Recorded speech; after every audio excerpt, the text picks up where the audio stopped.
Logic gates.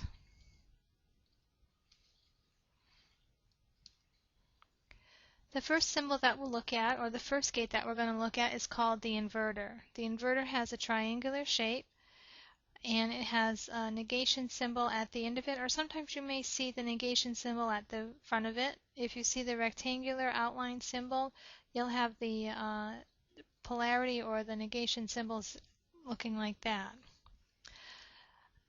What you want to remember is that each logic gate has three things associated with it. One is the symbol, where you'll see in the schematic. In this case, this is the inverter. The second is the truth table. The truth table is basically a list of the inputs with respect to the output. So if I only have one input, then I will have one output.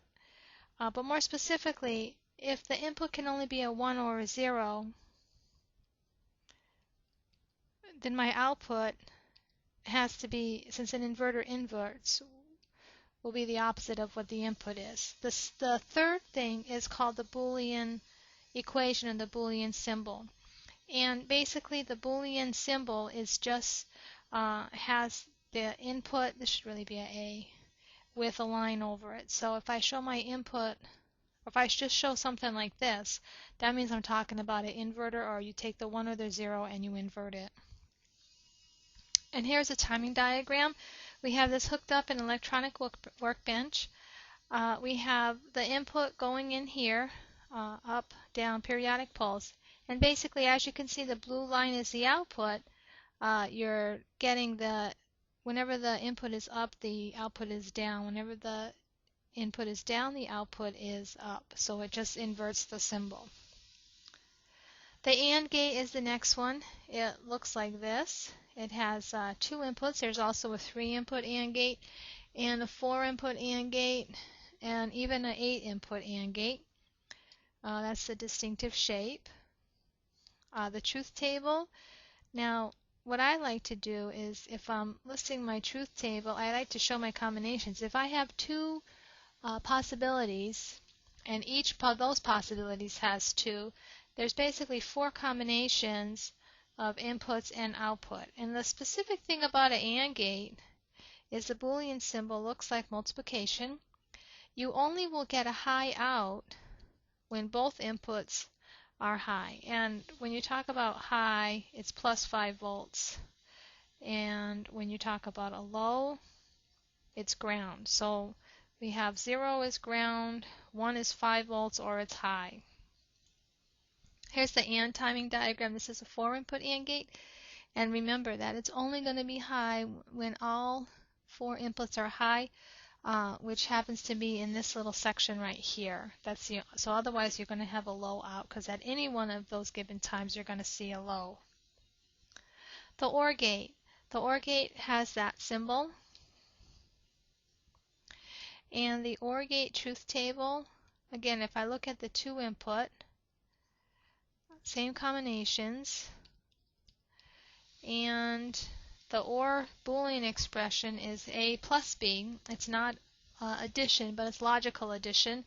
And with an OR gate, you'll get a 1 out if any input is a 1. So if you have a 3-input OR gate, the same holds true for that. Here's a 4-input OR gate, the timing diagram.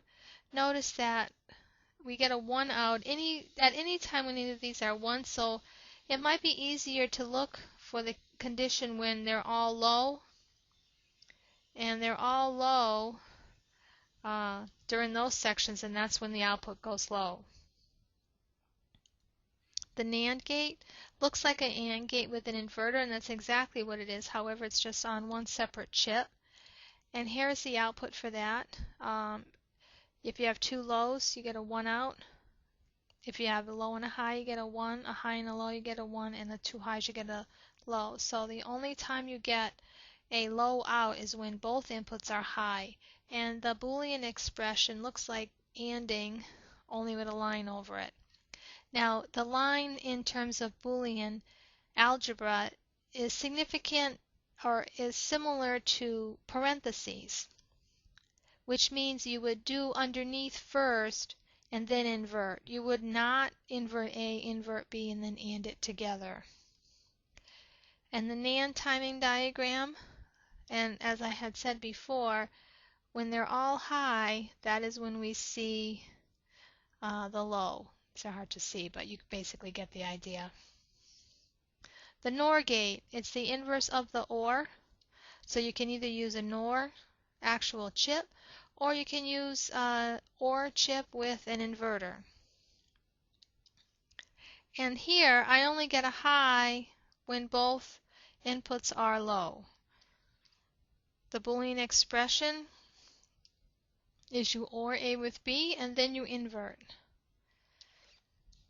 So here all inputs must be low for the output to be high. And you'll see that if you look closely that these are the sections where all of the inputs are low. Exclusive OR gate looks like an OR gate, only it has an extra line there.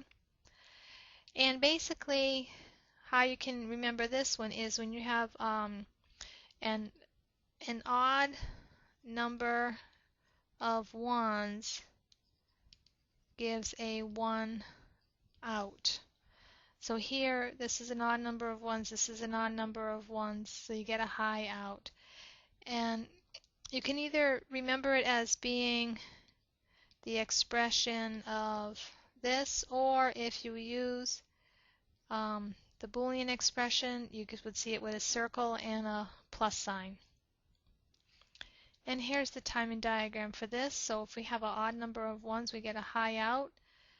So as you can see, if you added up these sections, you would see for each one of them you have a 4 input and a 2 input, that's what you get. Exclusive NOR looks just like the exclusive OR, only it has an inverter on it. And this is slightly different in that you get a 1 out when you have an even number of ones on the input. And if you have 0 ones, as it happens in the first case, that's considered an even number. And this is the Boolean symbol. Or if you're talking about ands and ors, it would look like that. And an exclusive NOR timing diagram, we have a 2 input and a 4 input. Cmos series integrated circuits. Basically the Cmos series are designed using MOSFET type transistors, and you can see that the symbol in the middle of them is a HC, and again different symbols mean different things for the chips. And here we have some more. The TTL series logic gates, these pretty much have the LS in the middle, so when you're in lab, if you see a LS in the middle, you'll know that that's a TTL. And then what you're going to do is look in the back, or whoever hands out the specifications for the chip, you have to see where things go. So more specifically, if this is what a chip looks like. This is a 1, 2, 3, 4, 5, 7 pins. So it's a 14-pin chip. It has 7 pins on each side. And if you're holding it up, see it's got a little circle. Once you're physically looking at it, you'll see a little circle or some type of indentation on the top. And the first pin is on the upper left, and it counts down. And then when you get around the other side, it counts up. So you go from 8 to 14. And this right here is always your plus 5 volts or your VCC. You always have to have 5 volts in there, and this one here is always your ground, so that has to get grounded out. Performance characteristics and parameters, propagation delay time, DC supply voltage, power dissipation, input, output logic level, speed, power product, fan out and loading. Propagation delay time is just the amount of time for the output to appear from the input signals. which makes sense because nothing happens instantaneously. If you're applying something on input, it's going to take some time to get to the output. DC supply voltage, that's just the voltage that the 5 volts that makes the chip work. Power dissipation, you have to make sure that the power is not exceeded in the chips. Input-output logic levels, either ones or zeros. The fan out and the loading, basically each chip can drive a certain number of other chips, so you have to just make sure that that is not exceeded.